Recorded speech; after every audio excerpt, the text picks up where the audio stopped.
My worst performing posts made me the most money. Let me explain. I had a post hit 8.1 million impressions and it made me $0. I had another post hit 3,200 impressions and it made me $45,000. And once I understood the difference in these and why, I built a $1.2 million business on LinkedIn without needing to go viral. Now, if you don't know who I am, my name is Casey Brown, and over the last 2-ish years, I've gone from 0 to over 60,000 followers on LinkedIn. Now I have an agency and a program. We do cohorts, helping executives, founders, doctors do the same things. But here's what most people don't know. For the first 7 months of me posting, I was getting complete crickets. I was posting consistently 6 days a week, following all the advice and maybe getting like 15 likes and 2 comments per post. So what changed? Now in this video, I'm gonna expose the exact 3-part system that took me from invisible, from a no one, to a $1.2 million creator on the platform. Now I'm not gonna sit here and just talk theory, I'm about to show you my actual playbook. Why would I do something like this? Because my friend, I believe that there's enough out there for us to all win. And me sharing what's worked for me doesn't hurt me, and it possibly just helps you, so why not do it? And I'm also gonna show you why chasing virality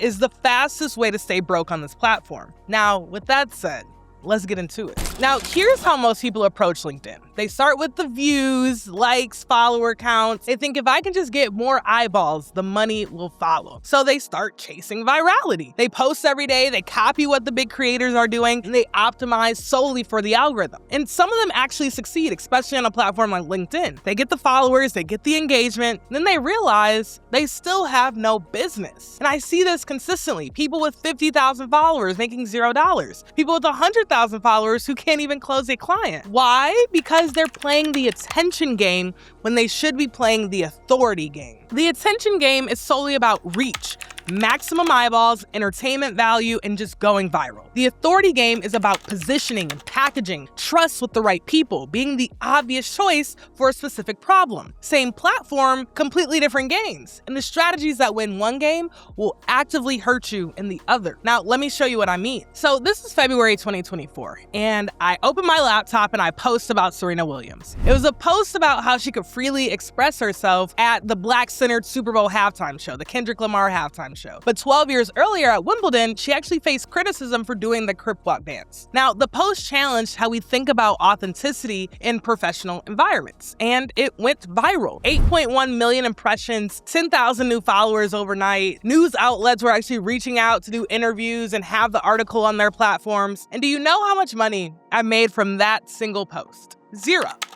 Nothing. Because I had spent 11 months on the platform just posting my thoughts and opinions, I really didn't optimize a way to capture leads. No lead magnet, no conversion paths. So I got 8.1 million impressions and $0 and maybe a few leads here and there because we had some little things that I had. But here's what that taught me. Virality will attract everyone.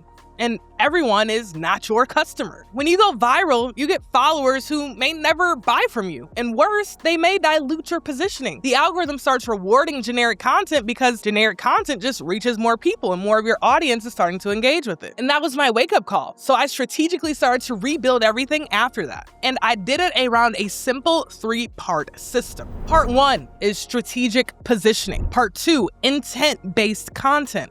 Part 3, conversion path. Now, most people only focus on content. They think LinkedIn is just about writing good posts, but it's not, my friend. The content is just one piece of this. The revenue comes from how these 3 parts reinforce each other. So let me break each one of these down. Now, strategic positioning means being known for one specific thing. Not I help people with their business, not leadership coach, not a marketing expert. One specific thing that a specific person has a specific problem with. Personal story here. When I left Stripe to start doing my own thing, I had all this experience, Goldman Sachs, Accenture Strategy, tech, and I thought that was my advantage. So my early content reflected that. One day I'd post about finance, the next about startups, the next about career advice. I was just everywhere with my content. And I was getting followers, but they were random. And a finance person here, a tech person there, no cohesion, no community, and definitely no client. And I remember looking at my DMs after 3 months, lots of great posts, I love this, but zero,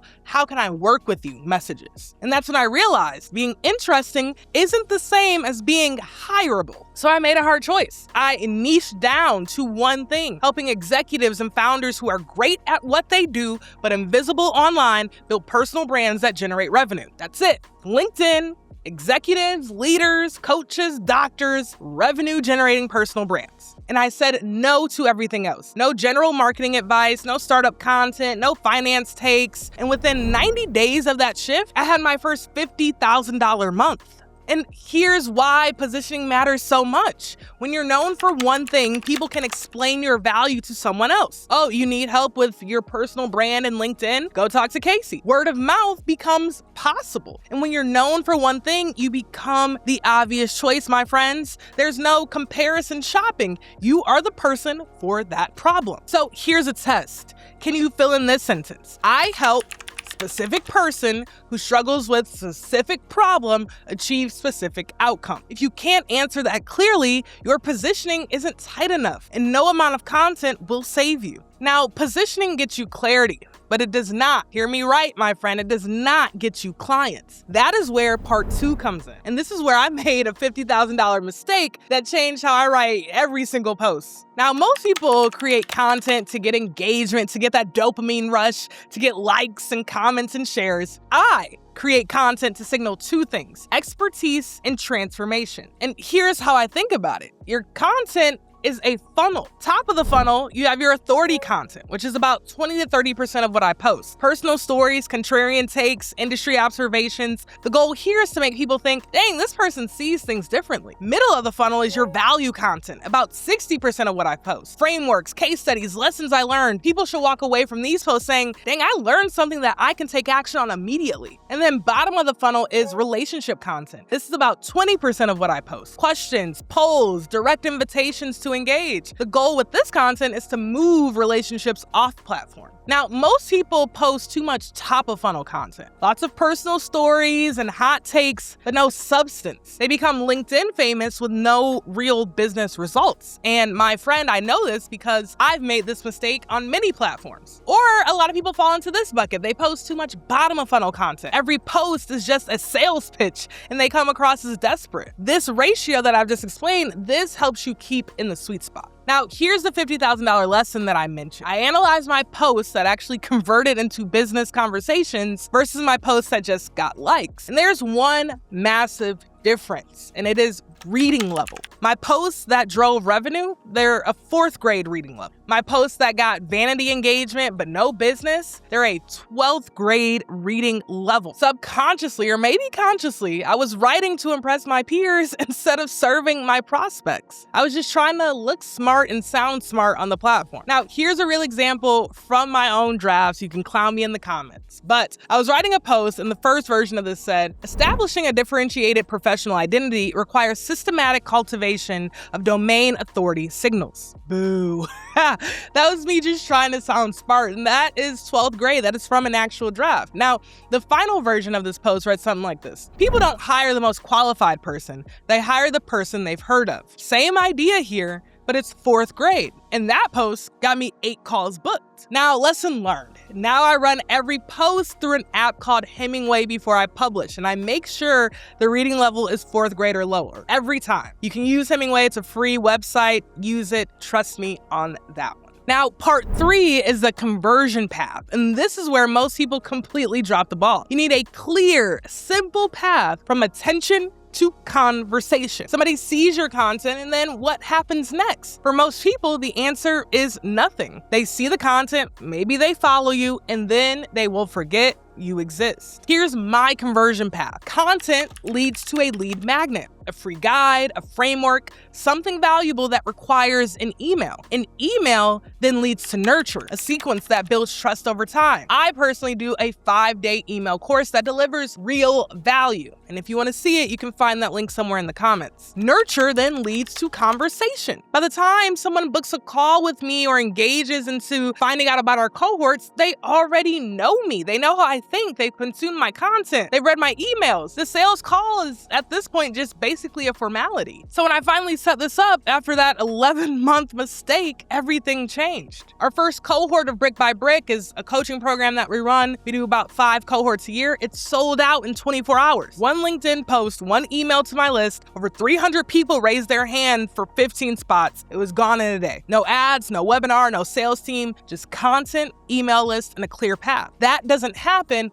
without a conversion path. And this right here, this really got me. I look back at which posts actually drove revenue. Not engagement, but the posts that actually drove revenue. And my highest revenue posts, they weren't viral. Surprise, surprise. They actually averaged for me around 5,000 to 7,000 impressions, which is on the lower end for me. One post with 3,200 impressions drove $45,000 in revenue. Why? Because it spoke directly to my ideal client. It demonstrated exactly how I think, and it had a clear path to a conversation. Meanwhile, the Serena Williams post, which I market a lot, had 8.1 million impressions and 0 revenue. Now, the math is counterintuitive, but it's real. Strategic content to the right 3,000 people beats viral content to the wrong 3 million people. So now that you're still here, I guess you are just along for the ride. You're with me. You're like, Casey, I get it. Or your YouTube just kept playing my videos. Whatever it is, I now need to bring this all together for you, right? So strategic positioning. I need you to be known for one specific thing. I went from person with impressive resume to LinkedIn personal brand person for executives. That shift created my first $50,000 a month. I want you to start doing intent-based content. Create to demonstrate expertise, not just engagement. 20 to 30% authority, 60% value, 20% relationship. 4th grade reading level with every single post. And conversion path. I need you to create a clear path from content to lead magnet to nurture to conversation. Capture relationships off platform. These 3 pieces work together like a flywheel. Each one just reinforces the other. Once it's spinning, growth stops feeling so sporadic and random. And here's a real lesson here. You don't need to go viral. You don't need millions of impressions. You need the right people to see the right message at the right time. 3,000 impressions to the right audience beats 3 million to the wrong one. And I have the receipts to prove it. Now, if you want to implement this system, I again put together all free guide with all my frameworks, everything about how I think about this. You can find that link below. Again, why would I share all this stuff? Because there's enough out there for us to all win. You'll find that link somewhere here. It's free, no strings attached. Also, transparently, I also know the people, most of y'all that download these guides won't even implement it. But the ones that do, that actually download all this stuff and implement it, they will get results. So I keep putting this stuff together for the 1% of y'all. Please, if you got some value from this video, please subscribe, please comment, please throw a like on here. I need to show this data to my team to show them that it makes sense for us, for me, to keep investing time into putting out these videos. I love doing this. I love making these videos. Looking at the data, only 10% of y'all that watch these videos actually subscribe. And that just doesn't help my case to my team. So please subscribe, like, comment, do all those things. It's going to help me continue to allocate more time to make some really good content for y'all. So with that, I'll see you in the next one.